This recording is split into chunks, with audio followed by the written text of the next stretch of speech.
आज मैं आप लोगों को एक आश्चर्यचकित करने वाली बात बताने जा रहा हूं कि आयुर्वेद में नेमोलॉजी के बारे में भी बताया गया है। अब आप कहेंगे नेमोलॉजी आयुर्वेद में? हाँ जी। देखिए, जब बच्चे का जन्म होता है तो नामकरण संस्कार का कार्य भी वैद्यों की जिम्मेदारी में था।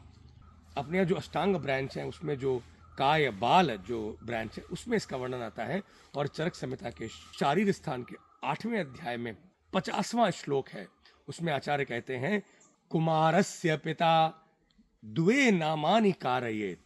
कुमार जो बच्चे के जन्मा जो बच्चा है उसके पिता कुमार या कुमारी दो नाम उसके रखने चाहिए। नाक्षात्रिकम च अभिप्रायिकम। एक तो नक्षत्र पर उसका नाम होना चाहिए जैसा उसका नक्षत्र है, और जो घर का नाम जिसे बोलते हैं। और दूसरा नाम होना चाहिए जो है अभिप्रायिकम, जिसका एक अभिप्राय हो। तो पहले मैं बता दूं आपको नक्षत्र का जो घर का नाम है, ये जो नक्षत्र का नाम है इसमें विशेष बात दो है। देवता समानाख्यम, देवताओं के नाम पर होता है। जैसे जो भगवान के नाम वगैरह होते हैं, जैसे दाऊ जी, या जैसे नाम होता है गोपाल। और इसमें द्वैक्षरम चतुरक्षरम वा, या तो 2 अक्षरों का हो या ये 4 अक्षरों का हो तो बेटर कहा गया है, दशरथ, इस तरह से। लेकिन जो अभिप्रायिक नाम है, जो बाहर जो यूज होता है जो नाम, उसमें कुछ बहुत इंपॉर्टेंट बातें बताई गई हैं दोस्तों। आचार्य कहते हैं, तत्र अभिप्रायिकम घोषवद आद्यंतम ऊष्मांतः। उन नामों के शुरू में जो है आद्य और अंत में या तो घोष हो लेकिन सॉफ्ट, जैसे धनंजय, जैसे नरेंद्र, आदित्य। इसमें ग ज द ब, ये जो इसमें घोष होता है, इसमें एक नाद है, इसमें एक म्यूजिक है, ऐसे कॉन्सोनेंट्स का यूज के लिए कहा है आचार्य ने। दूसरी बात कही है कि इसमें अंत में ऊष्मा, जैसे शा, श, स, हा, इन शब्दों से एंडिंग हो तो बेहतर है। आपके अब जो भी नाम बन गए वो बन गए हम लोगों के, लेकिन आप बच्चों के नाम अपने समाज में जो आपके पेशेंट्स आते हैं, यदि बच्चे की डिलीवरी होती है या बच्ची की डिलीवरी होती है तो आप नाम इस आधार पर चुन सकते हैं। इतना ही नहीं, और आचार्य 3 बातें और बता रहे हैं।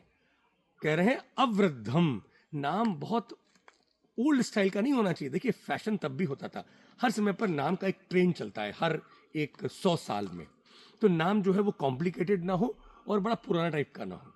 दूसरा, त्रिपुरुषानुकम, कोई ना कोई जो बड़ा जो लीडर हुआ है या जो कोई बहुत पावरफुल, जिसने अच्छे काम करे हैं सोसाइटी में, मार धार करने वाला नहीं। देखिए, लोग अपने बच्चों के नाम कर्ण रखते हैं, जबकि वो महाभारत में कृष्ण के साथ नहीं था। विभीषण कोई नाम नहीं रखता है क्योंकि विभीषण ने अपने भाई का साथ नहीं दिया। कर्ण सिंह मिलेंगे आपको, लेकिन विभीषण सिंह नहीं मिलेंगे। तो नाम जो है वो त्रिपुरुषानुक होना चाहिए, जो किसी न किसी बड़े पुरुष के ऊपर होना चाहिए। फाइनली अनव प्रतिष्ठम, और प्रतिष्ठित होना चाहिए। ये नहीं कि उसका मीनिंग ही नहीं है, कुछ ना कुछ उसके अंदर उस तत्व होना चाहिए, उसका कोई मीनिंग होना चाहिए। तो आप अपने ऐसे नाम रखें अपने बच्चों के रखवाएं आप, क्योंकि ये वैद्यों का काम था। अनव प्रतिष्ठम मतलब प्रतिष्ठित नाम हो जिससे कुछ मीनिंगफुल हो वो। दूसरा, त्रिपुरुषानुक होना चाहिए कि किसी न किसी बड़ी पावरफुल पर्सनालिटी का नाम हो, और अवृद्ध हो, उसमें भी एक नयापन हो। और दूसरी बात है कि वो आद्य अंत, उसमें अंत में ऊष्मा हो और आद्य में घोष हो। ऐसा यदि नाम होगा तो वो नाम उस बच्चे को कॉन्फिडेंस देता है, कॉस्मिक एनर्जी अच्छी उसको बच्चे को मिलती है, और बच्चे में एक आत्मबल होगा तो रोगों से रक्षा मिलती है। तो नाम से आत्मबल जोड़ा है चरक ने शारीर स्थान के 8वें अध्याय के 50वें श्लोक में।